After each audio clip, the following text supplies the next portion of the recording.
This is a full frontal radical counter-revolution, like the Thermidor Revolution and the French Revolution. And they are addressing what they feel has been an aberrant Obama-Biden tenure that has done great damage to the country. They have 2,000 jets. They have 500,000 people under arms, even in their disarmed status. They have more artillery platforms and armor now than Russia does. It depends on what Europe has considered their role. If they feel that they're safe and they don't have any external commercial or military vulnerabilities abroad, but they're Fortress Europe, then they have 2,000 jets. They have 500,000 people under arms, even in their disarmed status. They have more artillery platforms and armor now than Russia does. However, if they believe that they have obligations to the Persian Gulf, the Gulf of Hormuz, the Red Sea, because they import 40% of their oil, or they're in a commercial rivalry with China, or they have a humanitarian obligation to Taiwan, any of these things, then no, they're not capable of extending any force beyond their borders. I think they want it both ways. Trump, if you remember the first impeachment of December 2019, they had, through leaks, they had members of the administration leaking. We had Anonymous, who was in Homeland Security, a minor official. They inflated his dossier and said he was a major cabinet official. And he was bragging that he was internally trying to disrupt the Trump administration. We had 20 months of Robert Mueller, $40 million for Russian collusion investigation. Nothing happened. But as soon as that ended, then we had something similar where Alexander Vindman was on a national security call with Trump, listening in the National Security Council with a conversation he had with Zelensky. He felt that when Donald Trump said that there's too much corruption in your family and Hunter Biden and the Biden family, so then he leaked it. He called up Eric Salamella, who had never heard the call. That person then became the whistleblower. They both met with Adam Schiff, who lied under oath and said that they had not, and they were the engineers of the first impeachment. My point being is there is a lot of people in these agencies throughout that feel that Donald Trump is Satan incarnate, and they have an obligation, they feel, to thwart him. And we're in the midst of this revolution. They're basically saying to the American people, yes, we lost the election, we lost the popular vote, we lost the Electoral College, the Supreme Court is 6-3 conservative, we lost the Senate, we lost the House, but we control agencies, we control the media, we control the district courts, so we're going to stop this administration in the manner that we tied Trump up as a private citizen with 5 criminal and civil suits.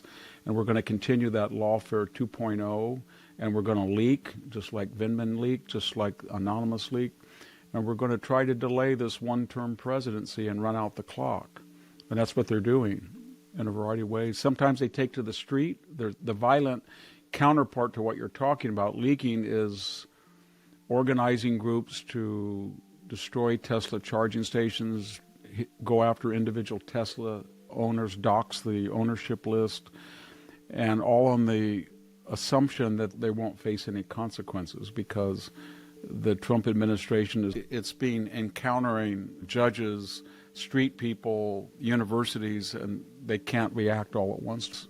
There's 2 things going on, 4 things. There's 4 poles of resistance. The universities were engineering these riots pro-Hamas, and they are now emasculated and terrified because of the first initial deportations, and especially Trump is cutting off federal funds to universities that don't protect freedom of speech, due process. He's cutting back on they were charging 55 to 60% surcharges on federal grants. That's going down to 15. So they're pretty much terrified right now. He's done the same thing with law firms whose members were deeply involved working with the DOJ or leaking, and they are now being held to account. The Democratic Party is inert. It polled the other day, according to a Democratic pollster, Mark Penn, 27% It was 47 during the early Obama years. They've lost 20 points, and even more alarming is the people within the Democratic Party, rather than wanting to move to the center to recapture that loss, they want to get more, double down. 67% wants a more radical, confrontational support. And so then we have the judiciary, and that's the final one that for now, under our system, we have hundreds of, to be frank, minor judges. They're district judges. And then there's an appellate court above them that aggregates various states' jurisdiction. So we have a federal judge in Fresno, California, but there's about 9 states that make up the next district appeal. So all of these individual judges in the hundreds that were appointed by Clinton, but especially Obama or Biden, are freelancing. And they're cherry-picked, and they have a record either... There's 3 prominent ones. Judge Anna Reyes put a hold on the transgender new policy in the Pentagon. She was advertised herself as the first, a trifecta. She said she was the first federal judge that was an immigrant, a Latina B, and LGBTQC, and then she ruled against on the transgender issue. And then we had Judge Furman, who put a stay on the deportation of the pro-Hamas, which is a State Department designated terrorist organization, supporter, Mr. Khalil. He's a very prominent Democratic left-wing judge whose brother was a chief advisor for, economic advisor for the Obama administration.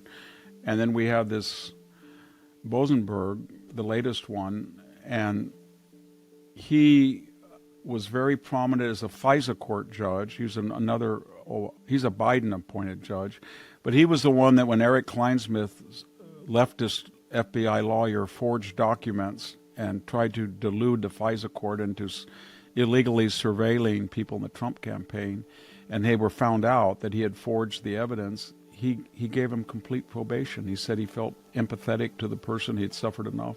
So all of these judges are not just Democrats, are not just appointed by the past 3 Democrats, but they have a record of activism, and they're the counterpart to what we had witnessed the last 4 years with Judge Engoron in the Letitia James suit, which was bogus, and Judge Kaplan in the E. Jean Carroll suit, and Judge Mershon and the Allen Bragg. They were all cherry-picked by, in that case, individual prosecutors rather than civil plaintiffs.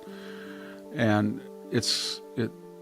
because we have had 16 years we've had 8 years of Bill Clinton and another 8 years of Obama, 16, and then 4 of Biden, 20 years of judicial appointments. And that's their last refuge right now. They don't have the power in the Congress to stop Trump. The media has been discredited. It's not resonating. The street theater and the violence on the street is not working. The universities are not working, and Trump is pressing ahead. But they do have these district courts. They understand that at the next level, in a month or 2, they have a 50-50 chance of being overturned. But when they feel it'll take 6 months to a year to get to the Supreme Court, and therefore in a lame duck presidency, they've eaten up a whole 25%. That's the strategy behind it. 25% of Trump's tenure. They look back at the Mueller investigation and they think we got $40 million, 22 months that we tied up, and then we went into the first impeachment. We took 2 years off the Trump administration the first time. They don't have confidence. For the party of democracy, they do not have confidence in the democratic process. They were pretty successful, as you said, in the first term at slowing things down, at disrupting Trump, at undermining him. Yes. How do you assess their doing so far? I know it's only been a few months, but it looked like Trump was really successful in the first couple of weeks. And now it looks like everything's slowing down, some things are being reversed. And it's not just the Democrat-appointed judges. There was a Republican, I think a Reagan-appointed judge, who was blocking some of the court orders on immigration. The deep state, or whatever you want to call it, goes far deeper than just along party lines. Yeah, I think we have to put that in context. This is not the Romney campaign. This was not the failed McCain campaign. This is not 8 years of George W. Bush. This is not 4 years of George H.W. Bush. This is not even 8 years of Ronald Reagan. This is a full frontal radical counter-revolution, like the Thermidor Revolution and the French Revolution. And they are addressing what they feel has been an aberrant Obama-Biden tenure that has done great damage to the country. And so they made the decision that they were going to do everything they could. And what do I mean by that? They closed the border. So we went from 10,000 people crossing at 2 million. There's not hardly anybody crossing the border. They are now trying to find the 12 million that were admitted illegally, 500,000 who were criminals. And remember, these court orders are trying to say that while it's illegal to come here without permission, and especially so if you're a criminal and a known criminal, we still would rather have you in if it hurts Trump. We will try to stop you. So on energy, if you look at what Secretary Miller is, they are going full blast with restoring federal leases. The price of gasoline in the United States has dropped 60 cents a gallon. And I think they're not going to be able to stop that. We are now the largest gas and oil producer in the world, and we're going to really excel that. They lifted the prohibition on liquid natural gas terminals to ship to Europe. That's being done. Donald Trump, in the first 60 days, has got $2.5 trillion in foreign investment people are not talking about. This was largely groups of people who were afraid of the tariffs. The tariffs have been misinterpreted. Donald Trump, in not one single case, has suggested that he was going to level a tariff on a friend, neutral, or enemy in excess of what that tariff is on us. So Canada is running a $63 billion surplus while spending $1.36 on defense, and it has a 258% tariff on agricultural goods. Donald Trump is just saying, we don't even have to be symmetrical. We just want you to get it from 63 down to 10 billion. Mexico, as part of this free trade agreement, is running a $177 billion deficit with the United States, primarily by welcoming the Chinese to assemble their products in Mexico to come in duty-free, while Mexico has an average of China has about a 15% general tariff on everything we send them. And the same thing with Europe. Europe is running somewhere around $200 billion in surpluses, largely because the tariffs are not symmetrical. And the logic of all of these countries is, you were the custodian of the post-war order, and for years we've been acculturated that you have this enormous market, and you can absorb these asymmetrical tariffs and run up in aggregate $1.5 trillion. And Trump is saying, he can't anymore. We owe $36 trillion, and we're broke, and we're borrowing $3 billion a day in interest, and the defense budget is less than the money we pay for interest alone, so we're going to recalibrate. And so if I could just hear a European country or Canada or Mexico make the argument that this is unfair because our tariffs are basically symmetrical to yours and your wage, but I haven't heard that argument, not one. It's mostly, why are you upsetting the status quo? And in art of the deal fashion, you know that he's not going to tell the Canadians you have to get down to zero trade. What he's going to try to do is say you get down to 20 billion surplus.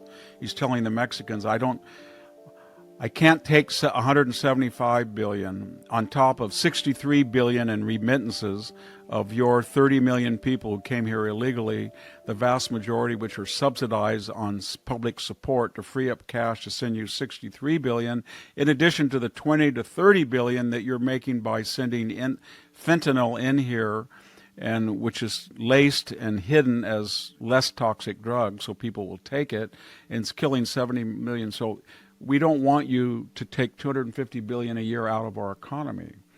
And everybody on the left thinks this is horrible and mean, and all they have to do is just say, we'll just do whatever you do. So if you want a BMW in the United States, then if they say we charge 8% to 10% on, I don't know, a Ford or a Chevy, and you charge 2% on a BMW, and if we say, okay, we're going to charge, you choose, either do 2.2 or 8.8. And if they run up a surplus, I don't think he's going to be able to. He's just going to say Americans would rather buy BMWs than Europeans would Fords, and there's an equal trade policy, but not when it's 8-2. And that's what they're doing. And they know they're doing it. And everybody knows they're doing it. And the same thing with defense. All Canada had to do was say to us, you know what? We're part of the North American continent. We have a long history. We had a wonderful army in World War II. We had Juno Beach ourselves, the third largest navy in the world. But we just don't want to do it anymore. We would rather spend the money on other things. And we expect you in return to protect us with NORAD, under your nuclear shield, your bases. And yes, the Chinese and the Russians are making inroads in the Arctic Circle, near Alaska, near Canada, and we could really help you and build 20 icebreakers, but we're not going to do it. We're not going to spend more than 1.3. And how dare you say it? And of course, Trump befuddles the waters by saying 51st state and all that art of the trolling, but they know what they're doing. And the Europeans know what they're doing too. Same thing about Ukraine. If you take away all U.S. assets, even though that of the 32 NATO members, 9 of them still won't pay 2% of their GDP for munitions. It's still 2,000 jets, fighters, Europe has. And if you look at artillery platforms, as I said, and armored vehicles and men under arms, Europe's got 500,000 men under arms in 32 countries. It's much bigger than Russia.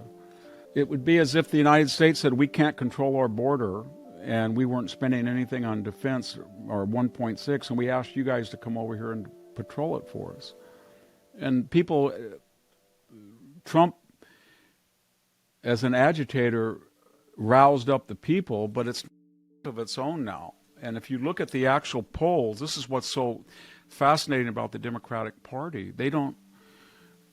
They're polling 27% popularity, and no one, Schumer or Pelosi or AOC, they're not saying, okay, this is our idea to solve the Ukraine problem. This is what we want to do to stop the war or win the war, whatever they want to do.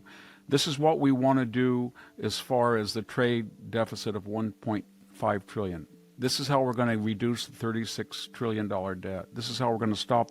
They don't say any of that. Nothing. It's all Trump is a fascist, Trump is Hitler, Trump is Mao, Trump is Stalin. Let's burn some Teslas. Let's dox the Tesla owners. Elon Musk is an a-hole. No, he's not an a-hole. He's Hitler. No, he's not even a legitimate American. He's a South African. No, he's a Nepo baby. That's all they do all day long. And everybody, that's why they're polling very low. They're the best asset Trump has. Okay, I want to stick on the Democratic Party and the resistance to Trump, and there's so much more to talk about. But you describe this as a counter-revolution. Who is going to win this counter-revolution? Who's going to win this battle? In the first term, I have to say, I think the resistance won most of the time on most issues. In the second term, do you think that they can take on the judiciary in particular? Do you think that the Trump administration is more prepared to take on these people? Who's going to win? I think they have a 70-30 chance of winning, and this is why. In the first administration, he knew nothing about Washington, and if you look at the cabinet people that he was told to pick from the Republican establishment, Jim Mattis at Defense, H.R. McMaster is a friend of mine, but at National Security, and then later John Bolton, Rex Tillerson, all of these people were contrary to his agenda and trying to, I don't think McMaster was to the extent that the others, but they were trying to impede it.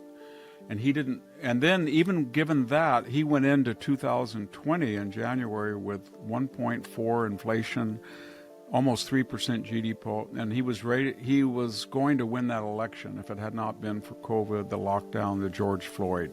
That destroyed his second. So he had 4 years, often under lawfare, 5 criminal and civil suits that have so far been inert.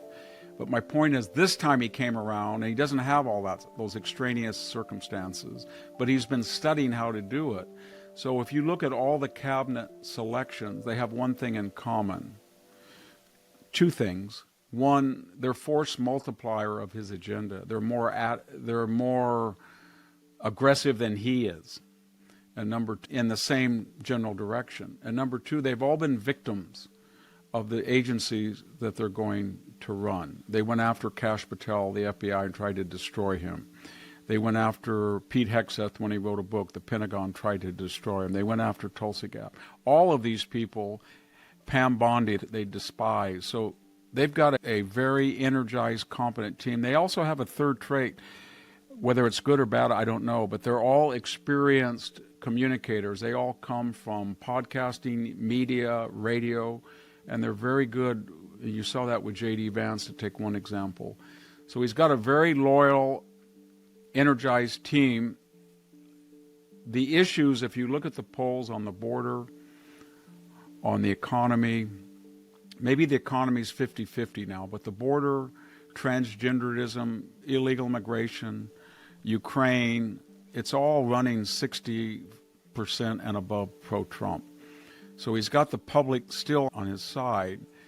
And so I think he's got a good chance if he can get if he does three things, if he can get the foreign investment to continue as it is, and he can cut $500 billion so that he can tell the American people in 3 years the budget will be balanced.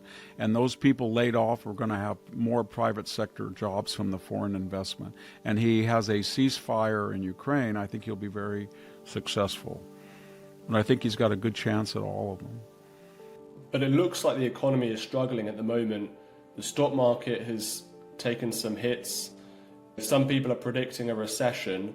Are you surprised that the economy is struggling, and do you blame this on Trump's tariff threats? I blame no president after 65 days is responsible for the last. So what we're dealing with is a bond market where the United States government is borrowing $3 billion a day to service this debt because the interest rate is so high. It's basically doubled under Biden, so the aggregate debt service doubled. And in addition to that, Biden didn't care about trade. So we were sinking very insidiously, but he pumped $7 trillion of borrowed money into the economy without COVID consideration. Build Back Better, Inflation Reduction Act. And then he brought, as I said, 12 million people in. That was 12 San Franciscos into the country with very poor, impoverished people that needed massive government, all by design. So Trump comes along, and there are certain things he is doing that I think most people believe either in the last quarter or the first quarter of next year are going to take off, and that is he's deregulating, he's bringing in foreign investment for people to assemble here because of their fear of tariffs. He's really pushing energy, so he wants to get energy costs, and it's already working down. And as part of that, he's talking about tariffs. And when I work at the Hoover Institution, so we're probably most known for our free market economists, the home of Milton Friedman. So when you mention the word tariff, people go crazy, and they think their attitude is the Republican libertarian in America, their attitude is that deficits are not bad because they give the consumers cheaper products, they make us snap to it and try to compete, and therefore we're more competitive. And they're not sustainable for the subsidized Europeans or the subsidized Chinese. All of that has been fallacious. We've done this for 50 years.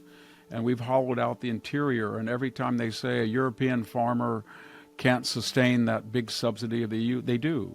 And every time they say the Americans get cheap stuff, the debt goes up, and they lose jobs. So this was something new, and we'll see what happens. But it's pretty much the attitude of the Chinese and the Europeans. They would never do what we're doing.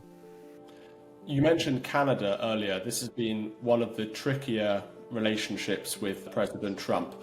And as you say, he says there's a big surplus, and it's particularly because of Canadian oil. I was up in Canada recently making a film for GB News, which will be out soon, about the tariffs and the trade war. And a lot of Canadians told me that basically they think America is a land of ignorant, racist people. There were some people who said the opposite, some people who want to be the 51st state. What do you make of the Canadian reaction to Trump's tariff threats? There's this kind of faux nationalism and a lot of anti-American sentiment in Canada at the moment. A lot of the animus, although it was not explicitly so described, was the hostility that Trudeau and Trump held for each other. So Trump had utter contempt for Trudeau, and that was felt vice versa. But I think the attitude is that the 40 million people in Canada are just simply part of the blue state America as far as the mentality goes. They're no different in their outlook about socialized medicine or open borders or deficit spending or the social welfare or DEI than a person in San Francisco or Boston. But that's not the majority of Americans. And we look at Canada, I don't think most Americans look at Canada. They just feel it's there, and they like Canadians, but they understand that Canada knows what they're doing. They may say they don't, and they may be very polite, but deep down, the Canadian attitude is we're right next to this big colossus. When it sneezes, we get the flu. Their media dominate it, so you can't really quantify their imperialism because it's cultural, social, it's not just economic. So we have to fight back. So we're allowed to be asymmetrical. So we have to run up surpluses. We don't want to spend what they do on defense. We have to make laws about their media and restrict it. And Americans were oblivious to this, but we're not in good shape right now in the United States. We, as I said, we have 16% of our population was not born in the United States. We've got 30 million people here illegally. 55 million were not born in the United States. 27% of California was not born in the United States. We've got massive pockets of poverty, this huge debt, and we've had this ideology that represses energy, opens the borders, borrows trillions of dollars, and it's not sustainable. And Canada keeps thinking that we're going to keep doing what we always do, and they're going to keep doing what they always do, and they like that. And we're saying, no. And they say, you started it. No, you did. And you knew what you were doing. Mexico knows exactly what they're doing. I talk to people, everybody who knows anything about the Mexican government understands exactly what they're doing. They could stop the cartel, they could stop the fentanyl coming into Mexico tomorrow. They know how much the cartels are making for the general welfare, not the welfare of Mexico, but the money is spread around. They know that the $63 billion is the largest source of foreign exchange other than their trade surplus. Just 10 years ago, they had a $25 billion surplus. So they know what they're doing. They're working hand in glove with the Chinese to get around free trade agreements that they have with us and then get around China, tariffs, reciprocal tariffs on China. And they know it. The only problem is that because it's Donald Trump, everybody thinks that he started it or he's the aggressive party. They are the aggressive party. And I think a lot of Americans, when you look at polls, they agree with that. Same thing about the Europeans.